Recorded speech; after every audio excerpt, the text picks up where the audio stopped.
Hello. Everyone. I'm running the Awesome. stream today. Ryan is sick. And so I'm technically, well, a lot of us are sick on the stream today, including myself, still have COVID. Ryan's in worse condition, so I am here. What is that noise? Possibly a leaf blower. Definitely a leaf blower. It's my neighbor. Nice. Okay. Awesome. Sorry. Well, we have Amanda and Jeremy here today going to talk to us about some intro to tabletop exercises, and I'll be hanging out in the background and typing in chat. So, would you like me to share your screen now? Sure. Go for it. Cool. Unless you want to introduce yourselves, that we could do that too. Yeah, I guess we could do that. I am also sick and on a bunch of medicine. So if I sound weird, let's blame it on that. So hello, my name is Amanda Berlin. I am the lead incident detection engineer at Blue Mirror and also co-author of a great tabletop and playbook course through Antisyphon, amongst other things. But yeah, here today to talk to you about an intro to that stuff. Yeah, Jeremy's turn. So my name's Jeremy Mio. I lead local government cybersecurity and operations, as well as help out in training exercises with Amanda. I am not sick yet that I know of, but I never know. I might be able to catch it through the cybers here. So looking forward to the stream today. Sweet. Awesome. All right. Well, I'll share your screen and go away so you can take it away. Sweet. Well, you're going to Vegas this weekend, so maybe you'll get sick there. One can only hope. All right. All right. Yeah, so welcome everybody. I hope I can't really tell who's watching, so hopefully there's people watching. Hello. So yeah, let's go ahead and get started. This is our non-denominational winter holiday version. I don't know if anybody's watched our other one before or other couple that we've had, but they've kind of been themed. So last time we had a St. Patrick's Day, and then this time we have non-denominational winter holiday. I'm wearing my Merry Krampus t-shirt. So yeah, so let's go ahead and get started.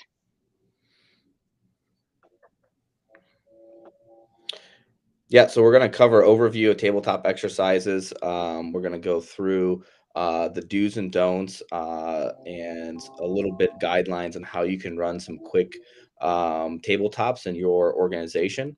We'll also go through a tabletop example and scenario, and then go through how you can reinforce some of the discussions during a tabletop, and then combining some of those in playbooks. And we have time at the end, we might share out some of our playbook and mind mapping. And then we always, with everything, we always have presents. Always. See if I can get the right screen. There we go. So first off, the overview of a tabletop exercise. Right. In any tabletop exercise, we always want to have, or overall, the entire concept of a tabletop exercise, you always want to have goals and objectives. So any tabletop exercise scenario, you want to have a very focused goal or objective. A lot of scenarios can go into a bunch of different directions, but you want to have some focuses, and you can use some of the compliance or security control frameworks to help focus those objective and goals in any gaps that you are aware of in your environment, or ones maybe just going through some that you're not sure of, and then you can help identify some of those gaps in your security control framework. And then after any tabletop exercise, going through a after action report. So making sure you're taking some notes and identifying those gaps or potentially some of those recommended security controls, and then sharing that with management or whoever is ultimately security or IT leadership to be able to try to get those recommendations or controls identified and addressed going forward, instead of just sitting there to the next tabletop exercise. You always want to have someone sign off on those.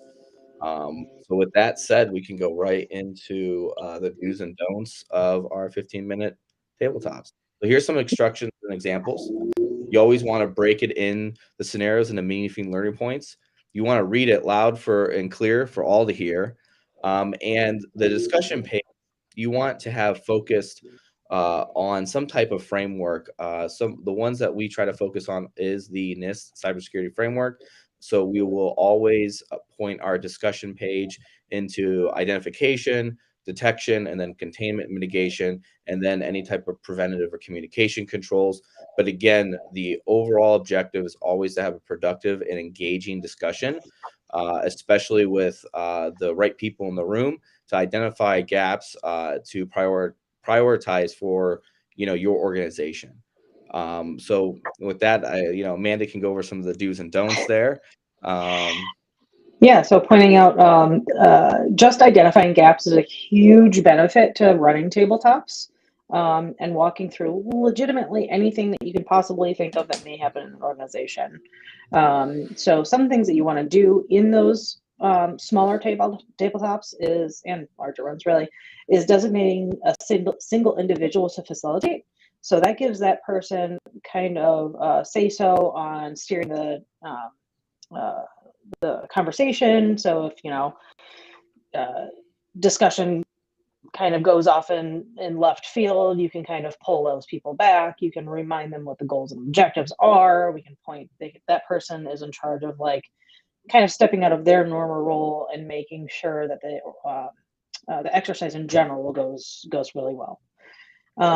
Being sure to include members that need to be there. So a lot of times people will start out small and just with your small group of people. So maybe you just start with like your SOC team, or maybe you start with your security engineers, or maybe your IT group is only 5 people. Start with your IT group. It's a really good way to do proof of concepts and prove to leadership that they can actually have benefit. And then also keeping track via discussion guide. So that facilitator will have that discussion guide and can kind of go over that and make sure you're always keeping in line. Don't, or at least try not to stray from scope. It's really, really difficult in real life and in tabletops to always stay on scope. But have something set aside as a process that you're like, oh my gosh, what if like this other system that we know isn't backed up? What if it hits that? Well, that's not actually in the tabletop. Let's put that.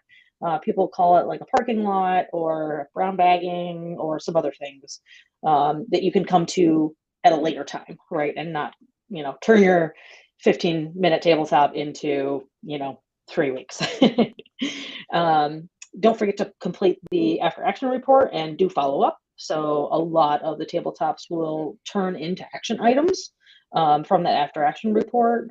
And, it could be something as simple as documentation. It could be a change in process. It could be validating that something is working that you spoke about in the tabletop. And then also don't be that person. So that person is somebody that's, constantly argumentative and kind of takes things off track or is always right. We all know those people. But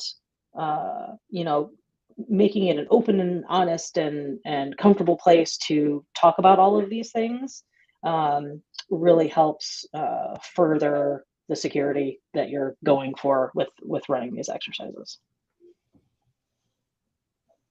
All right. So we're going to do our first tabletop scenario and then kind of walk through what the creation of tabletop is around this. And then we will walk through some discussion around it and then actually create a playbook. So first one, obviously it's going to be, non-denominationally winter related. So suspicious connections are discovered on the email server to the North Pole, because we know we actually looked for the outline of the North Pole and then realized it's just like ocean and icebergs and stuff. So yeah, it's all right. They probably don't have any email servers up there anyways. But further investigation discovers that a web shell, commonly called Santa's Little Helper, and potential privilege access to administrative accounts. So how do you respond?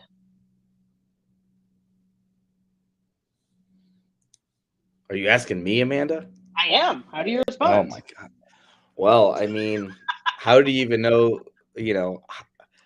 hopefully we have, all of our documentation, right? So, Are we going to go you to the next know, one and ask some questions, or I think I need a discussion page.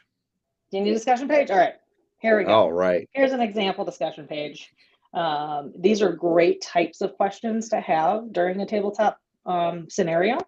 So when you build out this type of thing, so you build out a scenario and you bring it to your group of people, you also want to have something like this. So that way, if there's a bunch of awkward silence, these are the kind of things that you can touch on. You don't always have to go forward and go do, and like go down a list and ask all of these questions. But if nobody's talking and nobody has any ideas, this is a great idea to start discussions around the different things that you want to try and accomplish. Right. So when you're looking through these, some things to focus on is it says potentially privileged access, right? Do you have your privileged access documented? Do you even know what that is? Is there, just some type of list out there of all privileged accounts? Do you have direct auditing on those? How do you go about restricting those? Do you even know what those privileged accounts are used for? So if you do have to restrict them, are you going to impact business operations? And the rabbit hole can continue on the other side of things. How do you understand the root cause of the vulnerability that was exploited to address the initial compromise and foothold, as you're trying to limit any type of impact or potential lateral movement.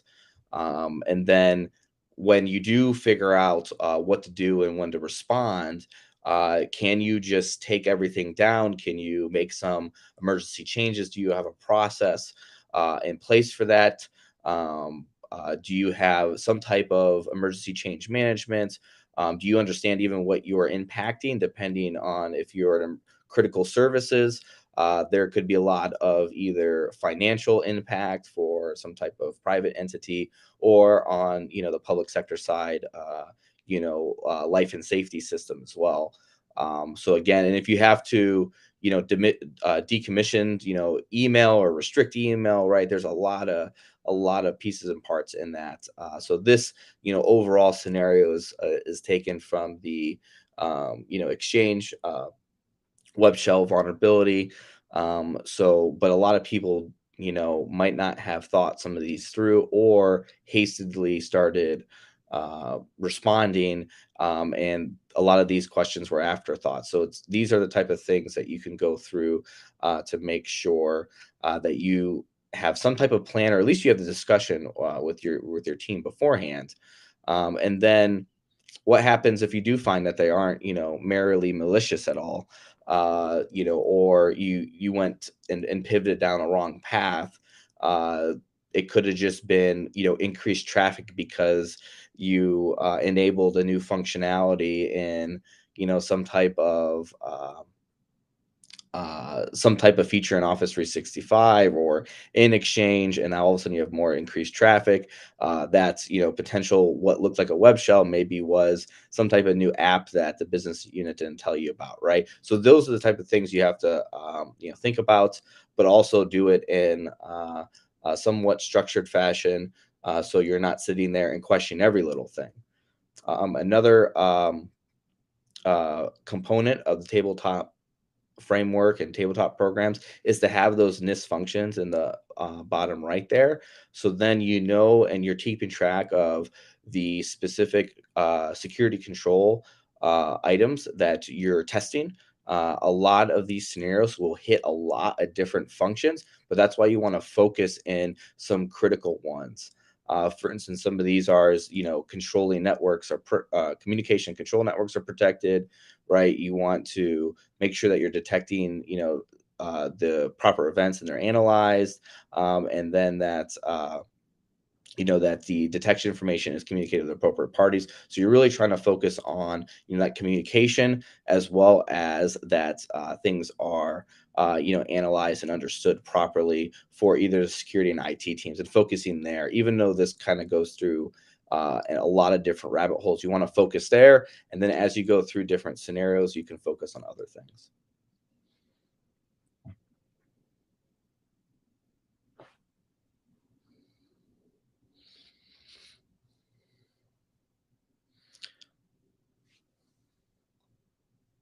So how are playbooks, Amanda? I think I don't hear you right now.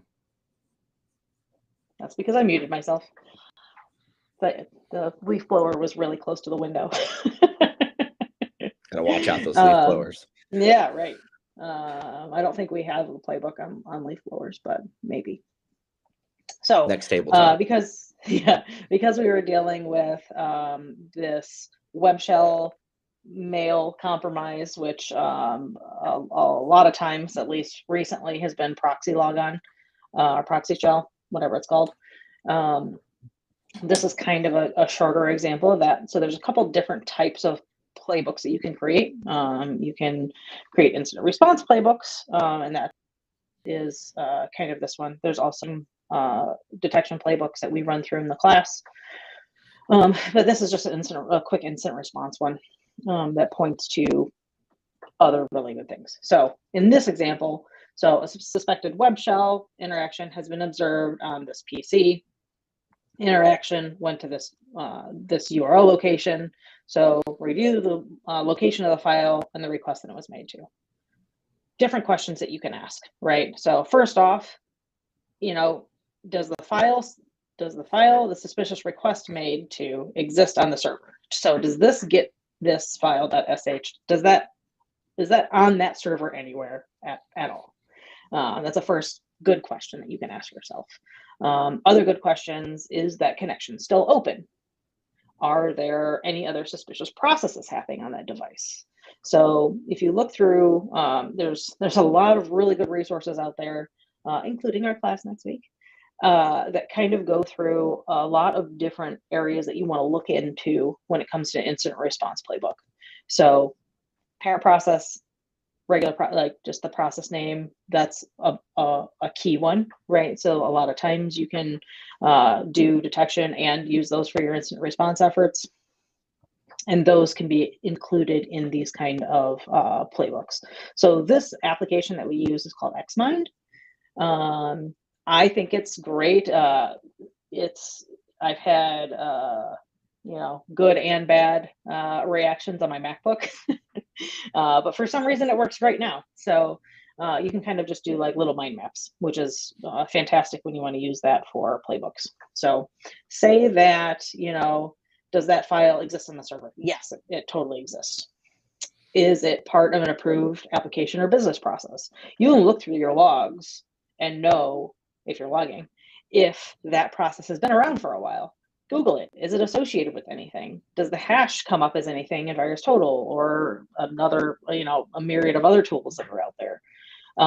You can kind of dig into that file and that hash and that process name first to see if that's something that's been happening for a while. And a lot of times, like an EDR will update, or IPS signatures will update, or something like IP address ends up on a threat list or falls off, something that changes that makes you kind of question an alert that comes in.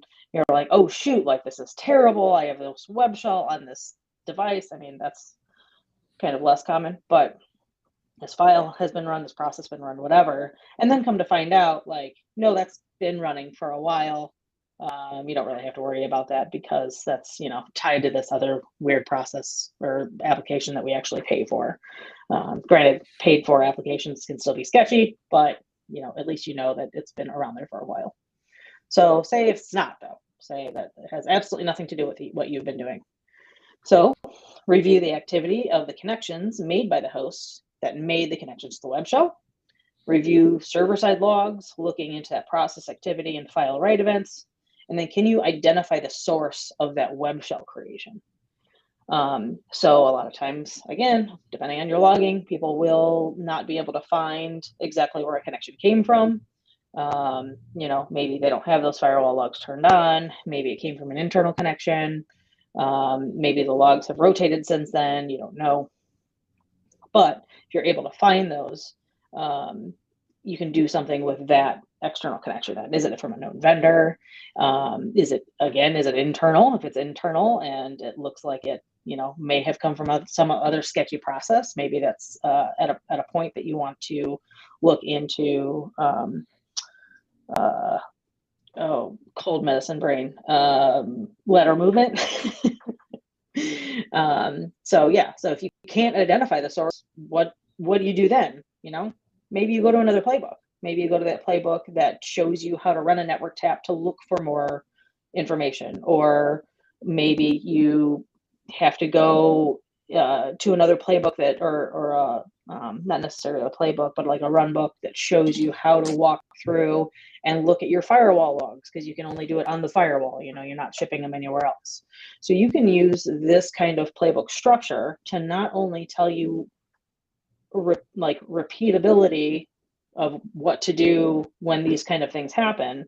You can plan these out ahead of time and then iterate on these when you are doing a tabletop. Things come up all the time. You're like, oh, well, we now pay for this piece of software. You can add that in. You can have another point where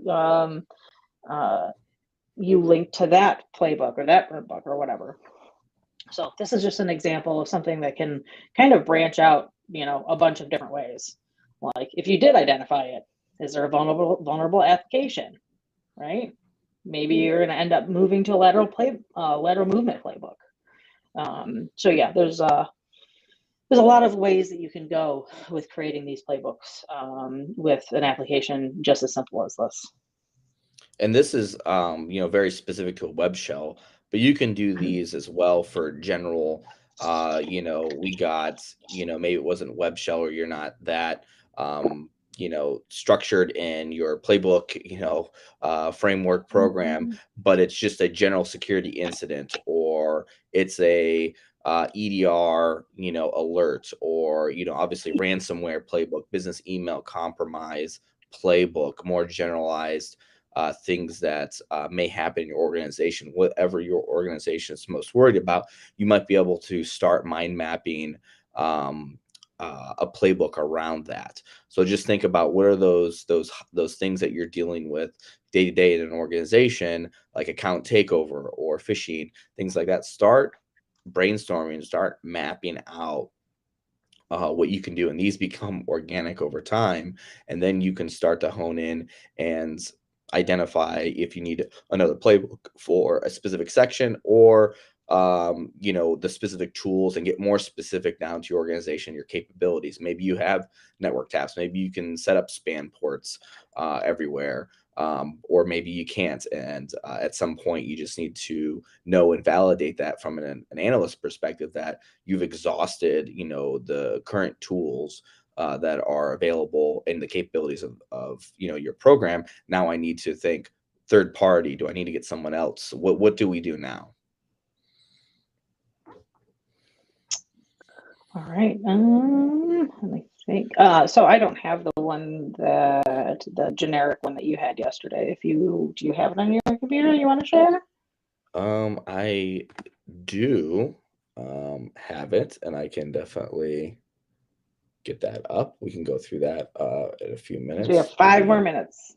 5 more minutes. So many minutes. It went really fast. Oh man, that's so, yeah.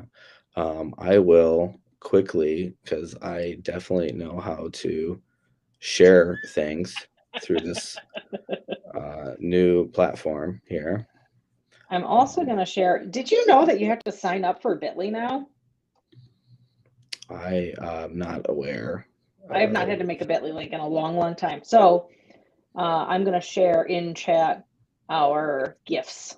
So what I just showed you, that web shell, just basic playbook is in there, as well as We have a different Xmind in there from a different workshop that we've done. We also have a couple different free scenarios that are tabletops tied to actual like NIST and stuff, and then a whole bunch of other templates. So we have a Playbook template that's just like Microsoft Word. We have full Playbook examples, so one on ransomware and one of a mitigation of a phishing campaign.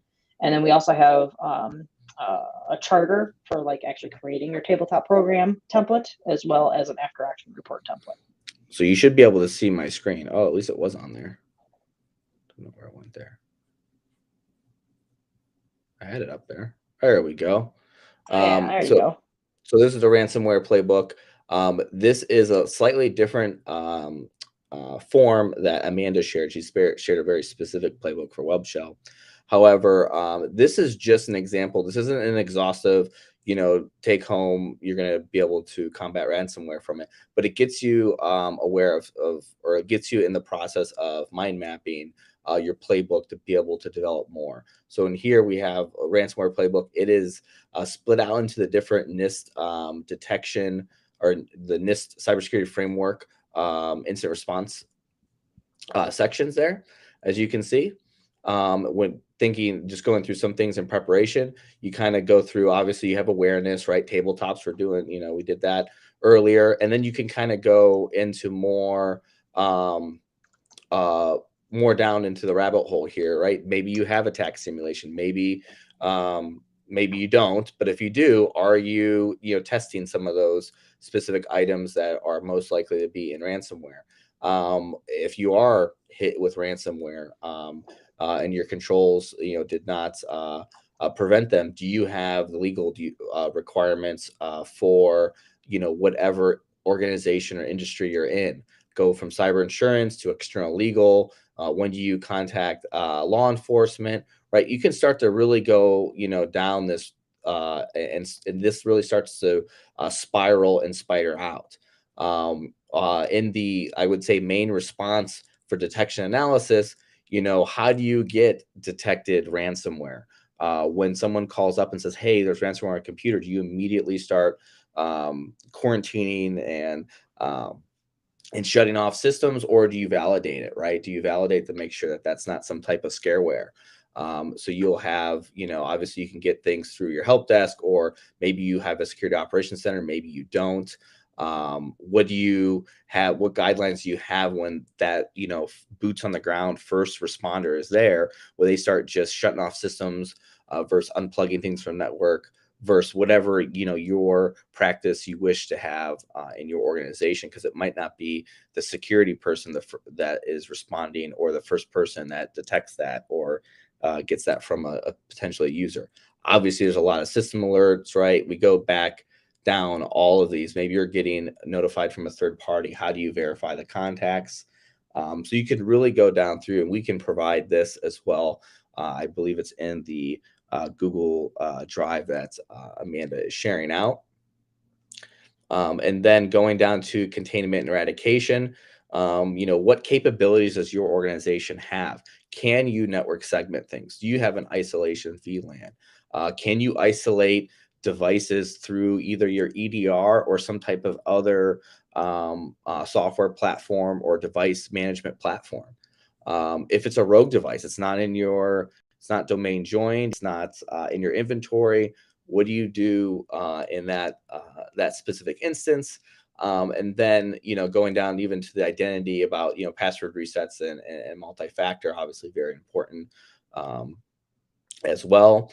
And then, it's, you've contained, you've eradicated, now you need to recover.